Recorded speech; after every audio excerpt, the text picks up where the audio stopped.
Hello everyone, this is Raghu. Today I will talk about CA and PR and NRC. There are a lot of questions and concerns and doubts in all of us regarding this act. So I would like to try to address all of those, especially the questions or doubts that every one of us have. So let's discuss them each one by one. Now, a lot of people have questioned that why is CA being forcefully imposed on the citizens of this country? Why is the government forcefully or directly imposing this law on the citizens? So, first, let me tell you one thing. Uh, no law or no rule in this country can be directly or forcefully imposed on the citizens. Every rule or every act or every law will be first proposed in the parliament by the ruling party in front of the opposition, and each and every member of the opposition has the right to object and discuss about the nuances of any act or any law. They can object, they can support, they can reject, they can readily ask all the questions or doubts or concerns they have about any rule or any law that the government proposes. And having said that, whoever has proposed the law or act, or the government, the ruling party, should be responsible to discuss and answer each and every question raised at them very clearly, and they have the responsibility, and they should be having the responsibility to clarify each and every person, each and every opposition party that has raised concerns or doubts about any law. And CAA is no different. CAA has also been through the same process, through the same steps. It has been put in front of the parliament, in both the houses, Lok Sabha and Rajya Sabha, and it is democratically, legally, constitutionally proposed, defended, and is being implemented.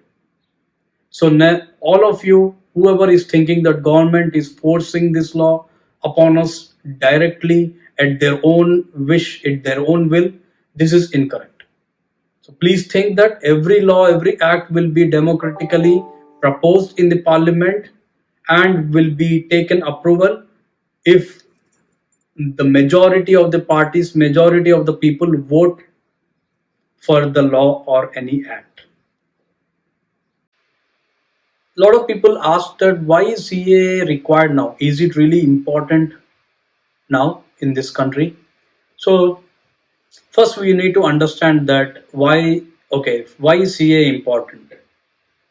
CAA is very important on a humanitarian side. For this you need to understand who are we addressing in this act. We are addressing all the religious minorities who are persecuted purely on the basis of religion, who are persecuted, exploited, discriminated, abducted, harassed, etc. etc. ये सब जबर है। यहाँ पे कोई कानून नहीं है, अक़लियत के लिए, मिनॉरिटी के लिए कोई कानून नहीं है। यहाँ सब जबरन है। जिसके पास जाते हैं वो कहता है कि अब तो इस्लाम कबूल हो गया, अब कुछ नहीं हो सकता। यार ये क्या है, पाकिस्तान में क्या हो रहा है? ऐसे तो आपने पाकिस्तान का झंडा देखा है, फ्लैग देखा है? टोटल सब्ज़ है, उसमें सफ़ेद रंग है। मुझे लगता है मेरे हवाले से आप वो सफ़ेद रंग ख़त्म करना चाहते हैं। They have been victims of all the heinous acts that a human can possibly do upon them, and it has been the same. It has been going on since lot of years now, since at the time of partition. This is nothing new, and even CAA is not a new act, or it is not a new proposal, and it is not something that the ruling party or BJP government has just proposed in 2014 or 2019. This CAA bill was proposed, was in one of the resolutions in the parliament when Congress was in the government. During the time of Indira Gandhi, during the time of Rajiv Gandhi, during the time of Manmohan Singh, this bill was already there as proposed in the parliament.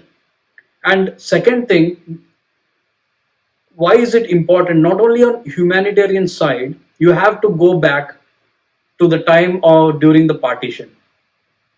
When the partition happened, as everyone knows, that there was mass migration and there was chaos all across in either sides of the borders between India and Pakistan, and of course Bangladesh as well, because Bangladesh was then called as East Pakistan. So a lot of people migrated from either side of the borders, but there were a lot of killings and there were a lot of harmful activities through going on during that time. So both the prime ministers of both the countries, India and Pakistan, came to a conclusion that they want to stop this mass migration and let people settle in wherever they have settled in. And they signed an agreement and pact which is called as Nehru Liaquat Ali Pact. You can read about the pact. It was signed on 8th April 1950. You can Google it out and you can clearly see in that act which says that all the minorities on either sides of the borders, which means in either East and West Pakistan or in India, all of the religious minorities should be given equal rights, should not be discriminated, should be treated equally as their majority citizens or majority population, and should never be discriminated or ill-treated based on their religious beliefs or religious faiths. They should never be persecuted religiously. And both the governments have signed this pact. Ever since then, India has never violated or never taken that act lightly. We have always made sure that we promise whatever we signed to all the citizens who belong to all different communities, who are from all different religious faiths. We have given equal freedom, equal rights to all the communities. That's why we can proudly say that India is a very diverse country. It has millions of people from different backgrounds, different culture, different traditions, different religions, different faiths.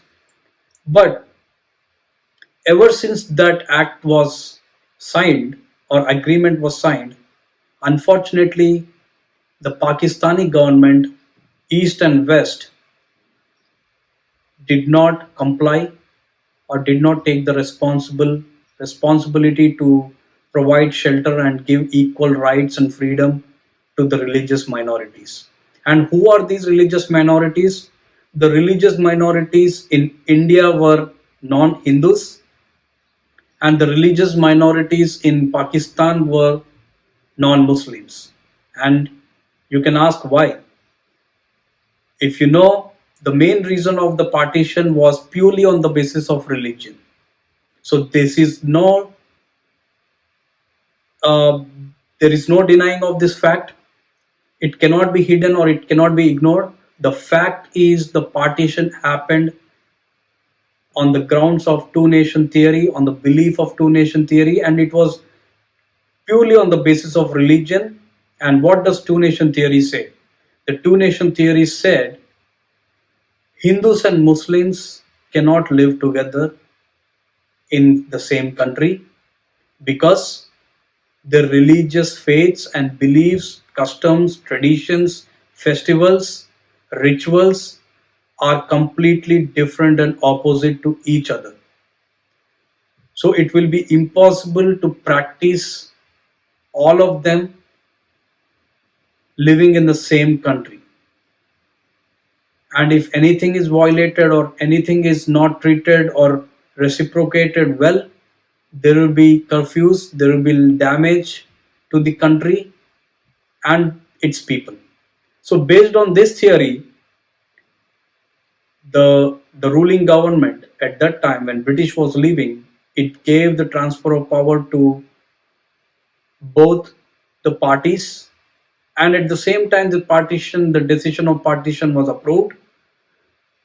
Jawaharlal Nehru from India, Muhammad Ali Jinnah from Pakistan, they signed the transfer of power, and then the partition of the countries happened. Leaving all those things aside, let us come back to the actual question. Is this CAA really important now? Let me say, since this bill was already proposed in the parliament, someday or other day we needed to address this issue. If we do not address this issue, then there is no way that we can scrap this bill without discussing about the issue and without addressing the resolution or the proposal. So Congress government never addressed or discussed about this proposal. When BJP came into power, it made sure that all the pending acts or all the pending proposals which have been hanging through a lot of years, through several decades, to be addressed democratically and constitutional way, and make sure to implement it for the benefit of the country. Second thing, if we do not address this issue, let me ask you, where would these religious minorities who are persecuted on the daily basis would go?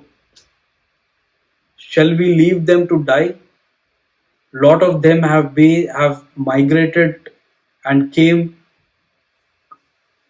crossed the border and came into India for seeking of job and as refugees, for seeking of citizenship.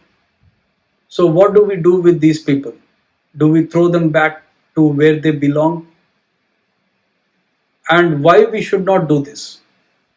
During the time of partition, a lot of people might not know this. Mahatma Gandhi, the father of our nation, before the agreement was signed, he promised all these religious minorities in both the sides, in India and in Pakistan, that I will take my word, I will give my word to you that you should be allowed equal rights and you should never be persecuted based on the religion. So if Mahatma Gandhi has given his word, and if it is not promised or if it is not complied by Pakistani side, then it is our responsibility, it is our moral duty to help these people who are purely persecuted on the basis of the religion. During the time of partition, Gandhiji warned the Pakistani government that if the Pakistani government doesn't show the responsibility to take care of these religious minorities, then the tensions between both the countries would increase and it could result in a war. But still, the Pakistani government never took care of these religious minorities. And there were a lot of terrible stories and terrible incidents that we were hearing. And at the time, Gandhiji also wanted to go to Pakistan and stand against the government, stand against the violences that were happening on these religious minorities. Like और खुशखबरी आपको दूं, अभी मुझे message आया, हमारा Faizan Medina में जो वेलफेयर का काम हो रहा है, जो राशन पैकिंग हो रही है, थोड़ी देर पहले गैर मुस्लिम वहां पर आए और राशन लेने वो आए थे। हमारे इस्लामी भाई ने उन पर इंफरादी कोशिश की, कलमा पढ़कर वो मुसलमान हो गए, उनका नाम मोहम्मद रमजान रखा गया। और मुझे बड़ी अच्छी बात ये लगी कि अभी थोड़ी देर पहले उनका मैसेज ये आया कि उन्होंने आज सहरी भी कर ली है और पहला रोजा भी रखेंगे। तो and settle things up. And if that doesn't happen, he also promised that he would bring back those back to India. So we need to understand that if we would have addressed this issue, if we would have taken the proposal in the parliament long back ago and implemented this as a law or an act, we wouldn't have been doing this now in 2019. So yes, I agree that is it required now? Why is it important now in this day and time? I accept that it is not required now, but you need to understand it is only required now because the Congress government has not addressed this issue since the time of partition. It never was ready to discuss about the proposal or make this as a law or an act to bring back all the persecuted minorities back to India. Most of the religious minorities in Pakistan, Afghanistan, and Bangladesh, and we could also include India, during the time of partition, there is an official percentage of the population in all these respective countries. In Pakistan, the percentage of religious minorities or minorities, you can say, was at the time of the agreement was signed between Nehru and Liaquat Ali, the percentage was 17%. The percentage of these in East Pakistan, which is now called Bangladesh, was 30%, and the percentage of these minorities in Afghanistan was 12%. And in 2019, the current census, the current statistics of these religious minorities in these three countries are: Pakistan 1.3%, which was 17% before, and all the way from 17% to 1.3%. Bangladesh all the way from 30% to almost 7%, and Afghanistan all the way from 12% to almost 1%. So I want to ask you, if we ignore or neglect these people, where would these people go? And what do you think that happened to these minorities? And I would like to also request you guys to think that if we are in that position, would you not expect anything from the government of India? So do you think that whatever Gandhiji has promised to them is not correct or is not right? Do you blame Gandhiji for that? So this is something that we all need to think about before protesting or before coming to any judgment on BJP or whoever the ruling party is. And for that matter, we also need to ask valid questions to the government instead of protesting on invalid or illogical questions or doubts. So let me also share you an important, very interesting and important information with all of you. There have been a lot of terrible incidents and news even today, and there have been a lot of videos and photos that are being shared from different sources.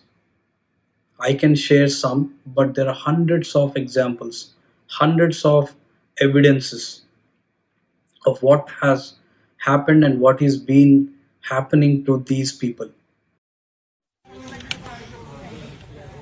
لا إله إلا الله محمد رسول الله صلى الله عليه وآله وسلم. I will also share an interesting, very interesting story once happened in Pakistan. There were a lot of cases of marriages in Pakistan. There were a lot of marriage registrations, And one time, one of the top judges in Islamabad court had looked into this issue and tried to ask his officials and other advocates to probe further into this issue. And later they found out that most of these marriages were happening to the minorities, and not only the marriages, they were also applying for the change of their religion. So when they went and saw all the old documents and all the recent documents that they have received, they found out that most of these marriages were to the girls or women of very young age. It would be less than 20 years of age. And they also found out that most of the older women were either abducted, killed, if not accepted the Islam. So this is a solid proof. This is on record. And you know what happened? That lawyer, that judge who probed into these issues and approached the government to ban the religious conversions and minority marriages happening drastically in Pakistan, when he was approached, later in couple of days time, that judge was found dead.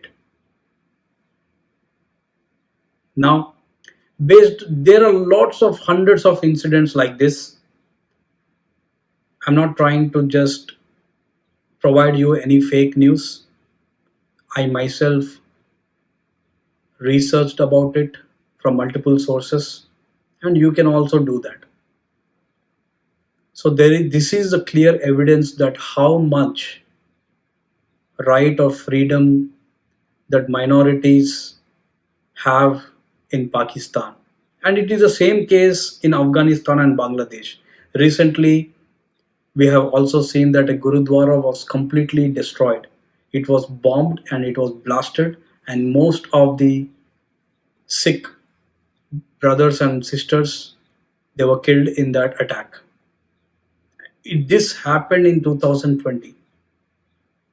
Can you imagine that if this happens in 2020, then what could have been the circumstances way back during the time of partition and all these years until 2020? So this is nothing new. This is a very, very old issue that is going on since many years. This is not something BJP government or prime minister or home minister has taken up only now. This has been there since decades. A lot of people also ask that why are Muslims excluded in this bill or act? Why is every religion included but not Muslims or but not Islam? Let me again reiterate. This bill or this act is not a new act. This is purely based on the agreement of Nehru and Liaquat Ali back on 8th April 1950. This bill is based on Gandhiji's promise to all the religious minorities, those were stuck in these three countries. This bill is not for today's generation. This bill is not for today's citizens of India. First of all, this bill is not at all for the citizens of India who are already in India. This bill only talks about providing the citizenship for the religious minorities who are very few in numbers, who are only in few thousands, not many. So it only provides them citizenship and shelter because the agreement was violated by all these three countries, because we gave them the word, because we Gandhiji has given them the promise that if you are facing the persecution, it is India's moral responsibility to provide them shelter and citizenship and look after them as equally as we look after all the citizens of this country. Why? Because the partition did not happen because of them. They were not the reason why the partition happened. They don't have anything to do with the partition. After all, they are Indians. The whole region was India. Just because the country was partitioned purely on the basis of some illogical theory and they got stuck here, it doesn't mean that they are not Indians. We assured them that stay there. We assured them that the governments will be responsible to take care of them and not discriminate them. If the government hasn't kept their word, if they have broke the promise, if they have violated the agreement or pact, how can we blame these religious minorities? Think about it and also question to yourself, if you were in their place, if you are discriminated, what would you expect from Indian government? And also question, if they are not brought, then what would you do with them? Would you allow them there, or would you just ignore them, saying they're not Indian citizens or Indians? Because after they are living in Pakistan and they are not in India, and the partition happened. So think about it. And also, a lot of people say that there are a lot of Muslim minorities in these three countries. When they say Muslim minorities, they are talking about Shia Muslims, Ahmadiyas, Pashtuns, Balochis, Kashmiris, Baltis, all these minorities. Even though they are Muslim, but they are still minority Muslims, and these Muslim minorities are also persecuted in these three countries. So why is India not helping these minorities? That's a good question. I accept it. But let me tell you, again, I am going to talk about the same thing. The CAA has nothing to do about with Muslim minorities. In the bill, it is clearly mentioned that all the religious minorities who belong to these religions, if they are not taken care, if they are persecuted, only to these citizens the government has promised, Mahatma Gandhi has promised to give them shelter and citizenship. I accept your question. Muslim minorities, Shias, Pashtuns, Balochis, all these minorities are also being persecuted in these countries. But why are the protesters in our country? Why are the liberal news channels? Why are the leftist parties not raising against this persecution or discrimination against the Muslim minorities? If not now, why didn't they do before? This is even that persecution is not new. Even that was happening since at the time of the beginning of partition and after that. Did you ever come across any of these leftist governments, Congress and all its allied parties, or even the media channels who are working for Congress and all its allied partners? And all these protesters, all these fake protesters, paid by ISI, paid by fake propaganda, why are they not raising their voices against the Muslim minorities being persecuted? I have not seen any board or any placard in their protest mentioning that stop Balochi genocide, stop Shia genocide, stop Pashtun genocide. Have you seen any of those? I personally haven't seen any of those. All they were talking about was Muslims. So, which says they are including the minorities also, but they are not revealing them. They are revealing everything, but not revealing about these genocides in their protest slogans and all their rallies and all the riots that happened. Say it on the barricade! La ilaha illallah! Say it on the barricade! La ilaha illallah! Say it in the LATHI charge! La ilaha illallah! Say it in the LATHI charge! La ilaha illallah! Say it in the tear gas! La ilaha illallah! Say it in the tear gas! La ilaha illallah! Tera mera rishta kya? La ilaha illallah!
So this is double-minded.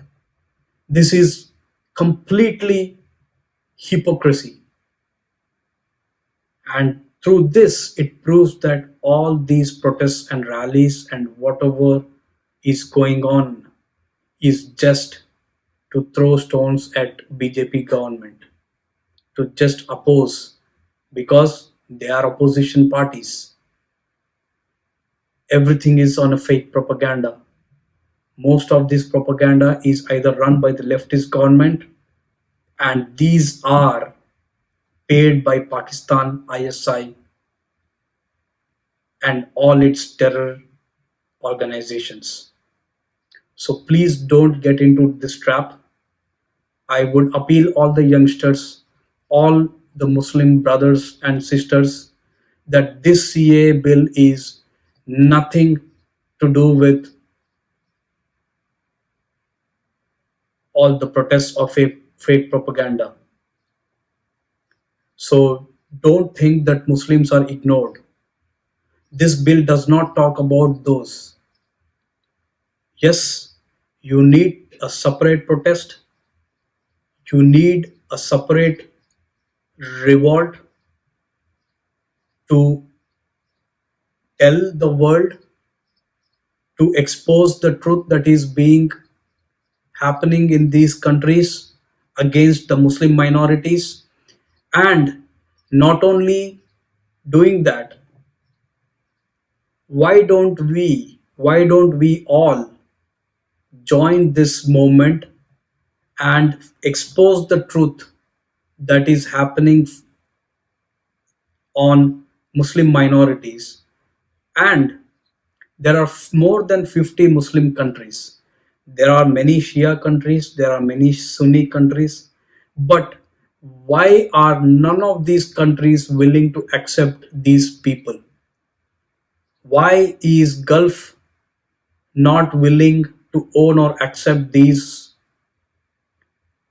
Muslim minorities? Why is Iran just a neighborhood of Afghanistan and Pakistan? Why is it not willing to accept its own Shia Muslims? Why are Rohingya Muslims not being accepted? Gulf countries are very rich. They have less population. They are very rich countries. They can afford them, right? They are talking about Muslim brothers. They are saying that they are sharing the pain with what Muslims are going through in India. They don't have any clue or idea what is happening in India. Whatever they're saying is completely illogical and fake. It is purely on the fake propaganda. But why are they not standing against the Rohingya Muslims? Why are they not standing against Pashtuns, Balochis, Shias, Uyghur Muslims, which are being persecuted and discriminated by Chinese government? Why is no one out of these 51 countries talking anything about these persecutions or genocides? Why is everyone pointing fingers at India, even though there is nothing happening against any community or any religion in India? So it means that this is whole fake propaganda. We should be very clear, try to analyze what's going on around us. Just don't get into this trap blindly. This whole is a big network and organization that is funded and taken care by Pakistan and other higher intelligence agencies against India. A lot of people also ask that CAA will be implemented and then NRC will be implemented, and we need to show our documents or proofs that proves our citizenship. And if we do not have enough proof or documents, then we will be deported or detained. If non-Muslims do not have proofs or documents, then they will not be deported or detained, because the CAA will automatically be applied to these people. But for Muslims, it will not be applied. This is a very, very illogical and fake propaganda that is being spread by all these leftist liberal parties and organizations. Why? I will tell you. CAA clearly says it is not for the existing citizens of India. This is only for the ones that I told, and those are very few in numbers. Those are already registered. The list is already there with the government, and the cutoff date is clearly mentioned as 31st December 2014. And now tell me, how can non-Muslims be eligible or be applied with this rule or act? And next, NRC. NRC means National Register of Citizens. Why is it not necessary? I say it is very necessary. Why? In today's day and age, every country is maintaining their register of citizens. Can any one of you go to any country, any Western country or any Gulf country without proper documentation or proof? Without passport or visa, can you enter and live and work and live like a citizen in that country? Can you get the citizenship without any proper proof or document, without being registered? You cannot do that. So why would India allow illegal people who are illegally crossing the border from these three countries and entering without being registered? There have been a lot of cases. There are a lot of proofs. A lot of people have entered from Bangladesh during the time Bangladesh was created, and that was okay, because at the time there was a lot of chaos, like it was during India and Pakistan partition. So when Bangladesh was formed, there were a lot of people who had to run away and settle in India. But to make or to wait for the situation to become stable, our government at that time, it was Congress, it was not BJP.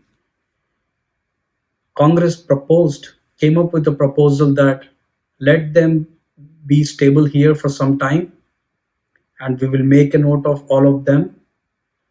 And the reference that they told is 1971 voters list. And if whoever is not there in 1971's voters list is considered to be the refugees. They are not considered as illegals. They are considered as refugees. Why? Because at that time they had to forcibly run away from Bangladesh because the war was happening between India and Bangladesh, India and East Pakistan. 1971 war, everyone is aware about it. So now when the situation was became stable, now we are saying is we are appealing or we are requesting Bangladeshi government to take their citizens back. It also, this should have been happened long back, but none of the Congress governments wanted to do this. All the leftist allied parties, including Trinamool Congress in West Bengal, didn't support to have make this into reality. Why? Because there were a lot of Bangladeshi illegal citizens who were settled in Assam and West Bengal, who were ruled by Congress and its allied parties, and they were given voter and Aadhaar cards. And obviously, these were all their vote bank.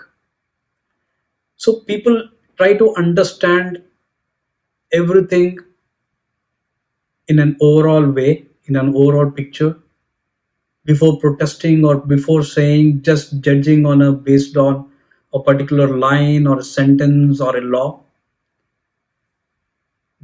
Getting aware about what happened in the past or history is very important to judge anything about these acts or laws. So every country has an NRC. You cannot travel to any of the Western countries or any Gulf or Middle East country without a valid visa or passport. So India should also have an NRC to protect its citizens, protect its borders, protect from all the illegal operations, illegal occupying, and illegal migration of the people. So let us all support the government for the good cause. So this was about CA, NRC, and NPR. I know this is a hot topic which is going on. I hope you all like the video. Please like, comment, and subscribe to my channel. Thanks for joining me today. Jai Hind.